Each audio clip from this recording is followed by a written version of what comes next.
7h25, voltamos com o Folha no Ar, primeira edição, num oferecimento de Nova Canabrava, Laboratórios Plínio Bacelar e Clínica Proteus. Só lembrando ao nosso ouvinte que estamos aqui no ar com a participação do jornalista Aloysio Abreu Barbosa e temos a presença do professor Carlão Rezende, que agora nesse final de semana disputa com o professor Raul Palácio o segundo turno para a reitoria da UENF. Ontem nós conversamos com o professor Raul Palácio e hoje recebemos aqui o professor Carlão Rezende e com muito orgulho aqui para a Folha FM que pretende estar sempre presente em tudo que for relativo ao UENF e os assuntos, os motivos a gente já conversou aqui bastante, eu, Aloysio, você, Carlão, bom dia, bem-vindo, obrigado por estar aqui conosco. E Aloysio, bola contigo para começar aí o papo. Carlão, bom dia. Vou começar como comecei ontem. Logo assim que... Porque o resultado do Raul como primeiro colocado a gente sabia. Foi logo... Assim que saiu a apuração, a gente sabia que deu 41,70%. E aí depois ficaram você e até no fato inédito, né? Um empate com 28,52% dos votos. Tanto você quanto o Henrique Medina Costa. Uhum. E aí, até eu conversei com o Sérgio Arruda hoje em dia, conversa para te falar, conversei, mas tudo do WhatsApp, né? Sim. Como é que ia ser? Ele deu um prazo um pouco mais alongado inicialmente, né? Ele falou comigo que deve demorar mais um dia. E acabou que o resultado saiu no mesmo dia, só que um pouco mais tarde. Verdade. O critério de desempate, né? Primeiro, títulos, e por óbvio, todos os professores da UENF são doutores, os títulos são iguais. Depois, a antiguidade na instituição, e vocês entraram, parece que juntos. E o terceiro foi idade, e você é 11 meses mais velho, e você passou pro segundo turno. E o Henrique... Vamos falar disso depois, o Henrique se declarou neutro. E eu te pedi... como havia, assim que saiu confirmado o Raul no segundo turno, assim que saiu você, eu pedi para você escrever alguma coisa, ou fazer uma análise, e eu vou, como fiz com o Raul ontem, até por princípio de equidade, eu não vou ler todo, porque é um texto maior, mas vou ler o último parágrafo, conclusão do seu texto, ok?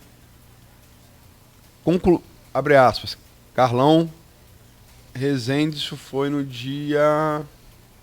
Deixa eu ver aqui, Aloysio. Tem sido dia 8, né? Dia 5. O último parágrafo Carlão Rezende, dia 5, abre aspas. Concluindo, entendo que para ser reitor e vice-reitor de uma universidade, algumas características têm que ser respeitadas. Não basta, por exemplo, um candidato informar que está disposto a conversar com lideranças políticas e acadêmicas. Penso que é preciso estar preparado para dialogar internamente não apenas com a comunidade universitária e nossos pares, mas também com a população dos municípios em que a UENF está presente. Além disto, isso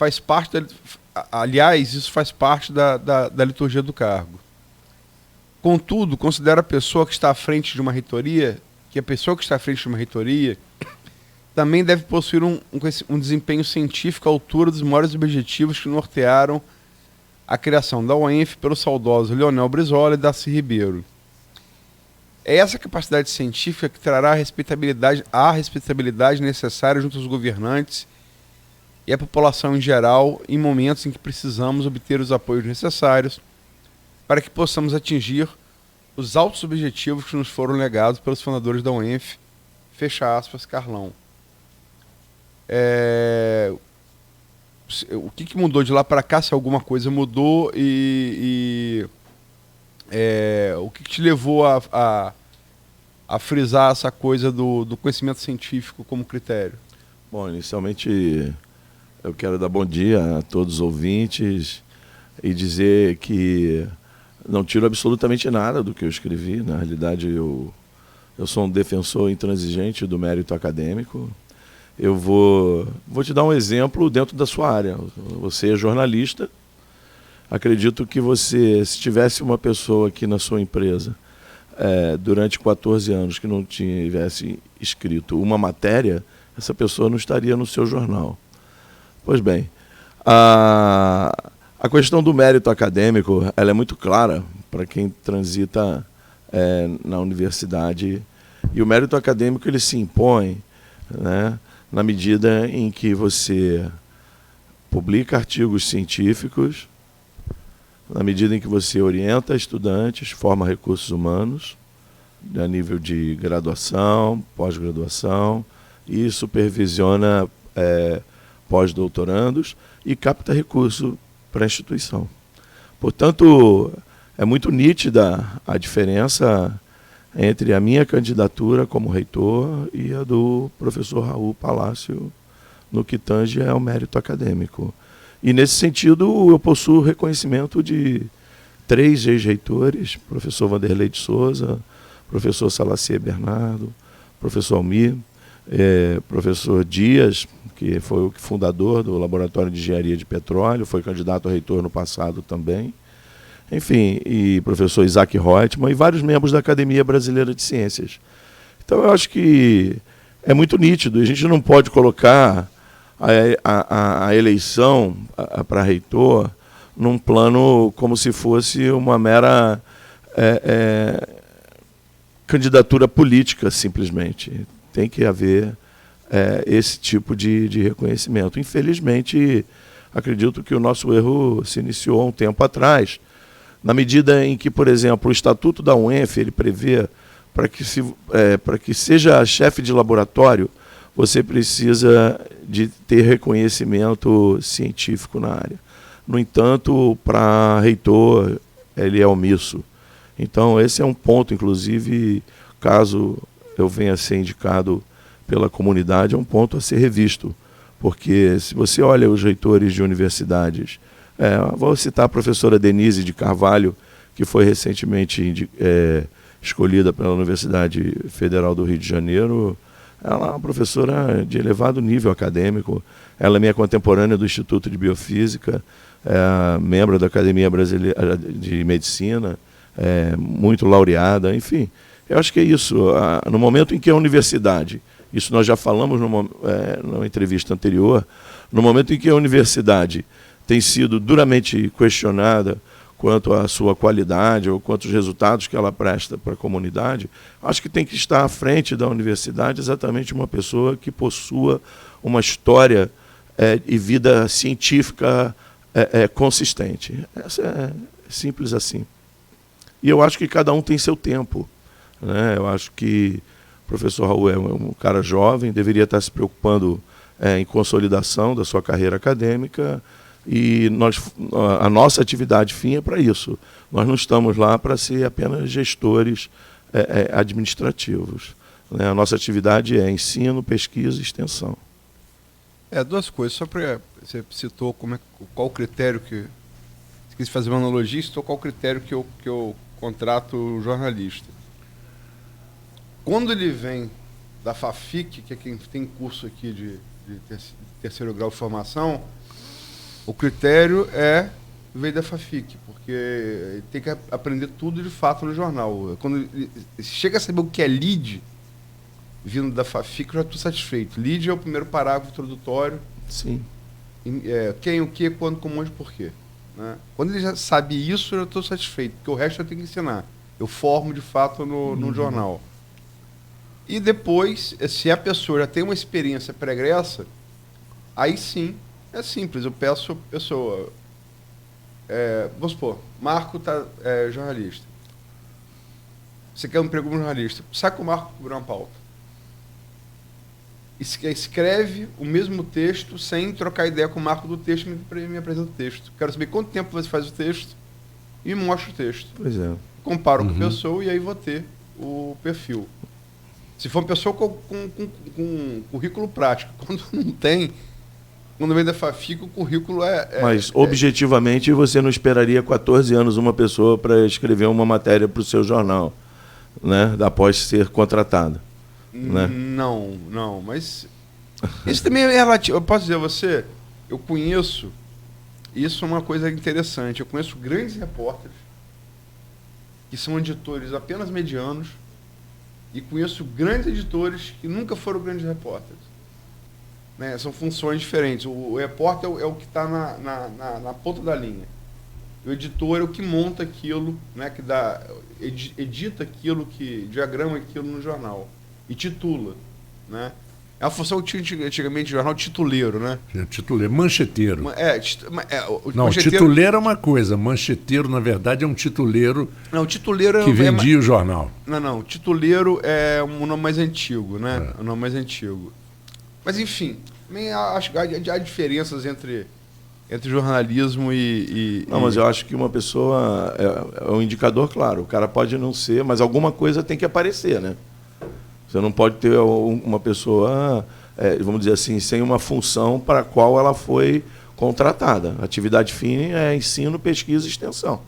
Então, você me desculpe, eu acho que é uma coisa que ela tem que estar consagrada claramente. Eu não estou questionando o que você está falando. Estou falando da analogia com a minha área. Sim, mas mesmo na analogia, você falou, o cara é mediano, ele faz alguma coisa.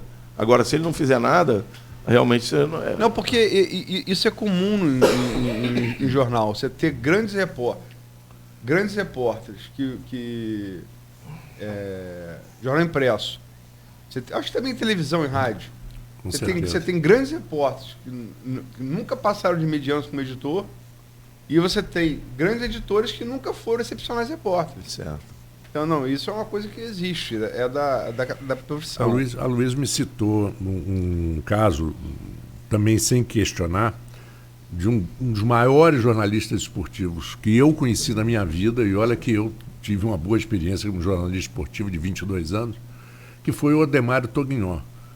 Que era um grande repórter e nunca foi editor. Nunca foi editor e o currículo, né, a história dele, o pessoal diz que o que ele fez antes foi atendente quando ele morreu, o Alberto Diniz escreveu que o currículo dele era ser atendente de quitanda. E foi um dos maiores repórteres esportivos do Brasil. Sem dúvida. Mas a gente está trabalhando com exceção, né? Eu conheço também pessoas que chegaram a obter o título de doutorado sem ter feito graduação ou terminado o 2º grau. Mas isso aí é com alguns milhões. Né? A gente tem vários, né? A gente tem... a exceção a gente tem título honoris causa entregue para quem falava menos. Então, a gente tem de tudo. Não, mas aí também já complica, né? A gente tem de tudo. Agora, hoje, e vou citar outro exemplo. Evandro Carlos de Andrade, que foi o maior editor de jornal que esse país teve, que nunca foi grande repórter. Foi o editor que transformou o Globo num jornal de direita, um jornal comprometido com os militares, transformou o Globo no que ele é hoje. Nunca foi um repórter excepcional. E foi o maior editor de jornal que eu me lembro do meu tempo de vida. Mas, enfim, a gente tem hoje, em relação a essa coisa, do que deve ser, do que deve nortear a escolha do reitor, a gente tem... 2 professores na UENF escrevendo hoje, não sei se você teve chance de ler, Carlão. Não tive. São o José Carlos Mendonça e o Roberto Dutra. O José Carlos Mendonça declara voto a você, e o critério dele não me parece ser currículo para declarar voto a você. Ele não passa por isso. Prova talvez não seja assim tão importante. Ele fala em alteridade no comando da UENF, né, porque ele acha que o Darcy ele impôs que na UENF, se não tivesse reeleição, e entende que o Raul seria, embora ele até fala que gosta de Raul, é amigo do Raul, mas que o Raul seria uma continuidade do Passoni. E você tem o Roberto Dutra, professor, sociólogo, na área técnica, outro na área de humanas. Roberto Dutra, sociólogo, falando que vai votar no Raul justamente pelo critério político. Ele acha que na lida ali, o Raul se demonstrou um político capaz de lidar com as dificuldades que ele prevê aí para o ENF, com o governo Whitson e o governo Bolsonaro. São duas visões diferentes. E o cara que vota em você, ele não fala em currículo, ele fala em alternância. Eu não li a matéria, então realmente fica difícil de eu fazer qualquer comentário. É estranho, porque ele me falou que você chegou a ler o artigo antes. Não leu, não? Ele me falou que você chegou a ler antes. Estranho. Mas, enfim, entre um critério e outro, qual você acha que... Para mim, o critério continua sendo mérito e, obviamente, o trato político não me diferencia particularmente do Raul, eu não sei.